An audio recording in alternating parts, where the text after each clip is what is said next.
My fellow youths, I apologize for bringing this video late. It is because, as you can imagine, this has been one overwhelming day of my life, especially with the turn of events, and most especially because some pictures circulated even before I got home. But in all this, I am learning big lessons from this journey that we have started together.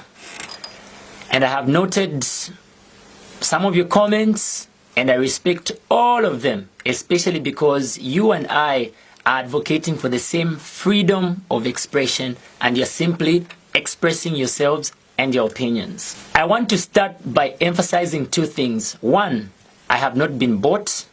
Two, I am non-partisan. Those of you who know me will agree with me that I have very strong values, and those values can never be changed by the current situation or the events that have happened today. I'm here to tell you what has transpired so far, and also maybe to help you get the correct information from me with regards to what has transpired. Earlier, I had shared a press statement via my Facebook page, and then I deleted it, and I apologize for deleting it. But the reason I did is because I know that a lot of people, the majority, have misunderstood part of it, especially the part that says, "Today, State House invited me for a meeting." But just to clarify on that part, I was already outside State House. So I went to State House. Then I was invited inside based on the procedure that you have to follow, that I had to follow in order for me to deliver what I went there for, which I'll be able to explain as we go on. Some of you challenged me in the last few days to say, "You are talking and talking and talking on social media. You have talked, you have spoken, you have made everyone know what your concerns are and what issues you want to see being addressed. And the same people that were challenging me to do that have the same issues. So now you told me to say, so what is the next step? So now, what is the next step? Like, what are we looking for? What do we want?" And obviously, what we want is to be heard. And that's the reason we are fighting against the infringement on freedom of expression. What we want is to be heard. Because it's only after you are heard that someone can act on the things that you are advocating for. Or how can you be heard if you are just on social media, or you are just at a demonstration and say, "I want to be heard"? How do you get the desired outcome? How do you get the action now? So after you have done that part of talking and showing that these are your concerns that you have, there is the next phase now, which is called engagement, where you engage the people that you want to see work on your case. So here is what I decided to do based on the advice and the counsel that I got from some of you. So I wrote a letter to the president addressing the concerns that you and I have. And in this letter, I am seeking an audience with the head of state so that our case can be heard. And obviously, we all know what we want right now. We want our freedom of expression. We want to talk about youth unemployment. We want to talk about corruption. We want to talk about gold mining. We want to talk about the ill treatment of Zambian workers by some foreign investors, etc., etc. So I wrote a letter, and the letter reads, "Your Excellency, Dr. Edgar Lungu, appointment for a meeting. Reference is made to the above captioned matter. I hereby request your kind consideration for a meeting to discuss issues surrounding youth development, which may include A, the need for government's frequent communication on efforts being made to address challenges facing youth and opportunities available to the youth population. B, recent concerns regarding the conduct of some foreign investors, and feedback from the youths. Your favorable consideration to my request will be highly appreciated.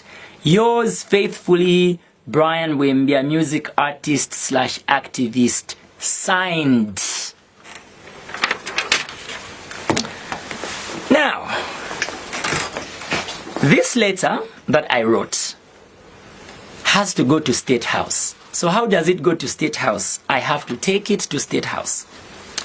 So I notified State House to say I had written a letter to the president and I wanted to deliver the letter. So they gave me an appointment and say, okay, you can bring the letter tomorrow morning. And that's how I took the letter. So when I went to the office of the advisor and the press aide, they welcomed me warmly and they said they were happy to see me there. And I presented the letter to them to say, this is the letter that I've written to the president. So the two gentlemen went through the letter just for them to understand the issues that we want to discuss with the head of state. And they said, okay, these are valid concerns and they are definitely in line with the issues that you have been raising on social media because they are aware. So then they mentioned to say, when you had notified State House that you were going to bring a letter that you had written to the president, we actually also informed him to say you had plans to bring a letter that you had written. So according to them, the president was happy to hear that I had intended to take a letter to State House seeking audience with him or seeking an appointment with him to be able to discuss the issues that I have been raising and that many other youths have been raising. And then he said, and actually, before we even talk about the meeting between Biflo, his friends, and myself, meaning him, the head of state, it's very important that they also air their views with the Lusaka province minister, Honorable Bowman Lusambo, before they can meet the president. So, while we were talking, then the press aide and the advisor said, by the way, Honorable Lusambo is actually around. He's here for another meeting on the other side. And we had even mentioned to him in the morning to say, Biflo is bringing a letter here. Would it be good for you to say hi? Or would you consider saying hi to him? Maybe there could be an opportunity for you to talk. And according to them, he said, yeah, he was cool with that. So they asked me if I was okay with him coming to say hi to me. And then, obviously, I also said, that's fine. Who doesn't want peace? I said, okay, that's all right. So that was the conclusion. And then that's how Honorable Lusambo joined us in that office when I was just about to leave. And we greeted each other. There was no much conversation between me and Honorable Lusambo.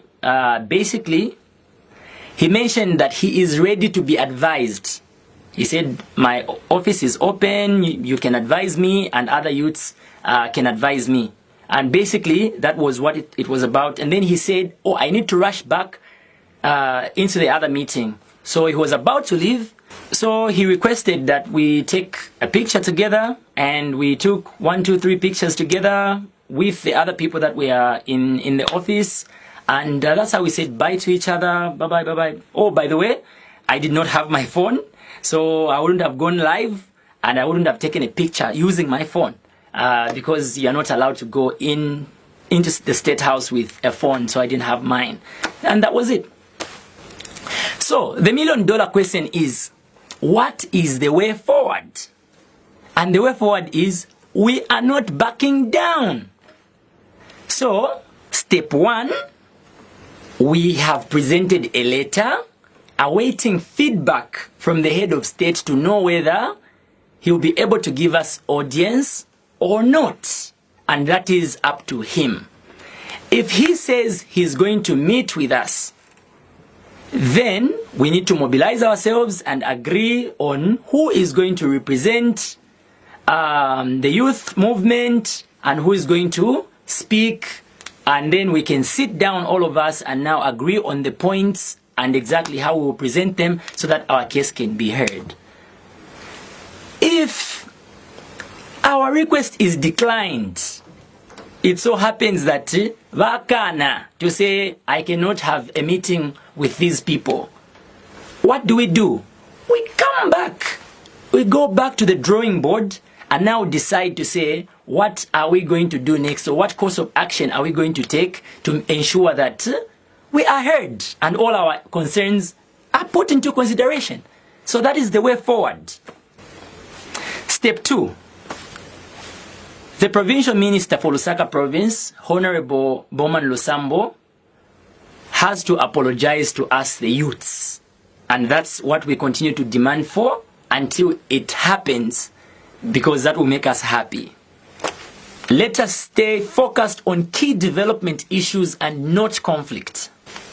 The key issue is not to fight, but to propagate positive change. We hope that the respect that we have given our leaders will be reciprocated.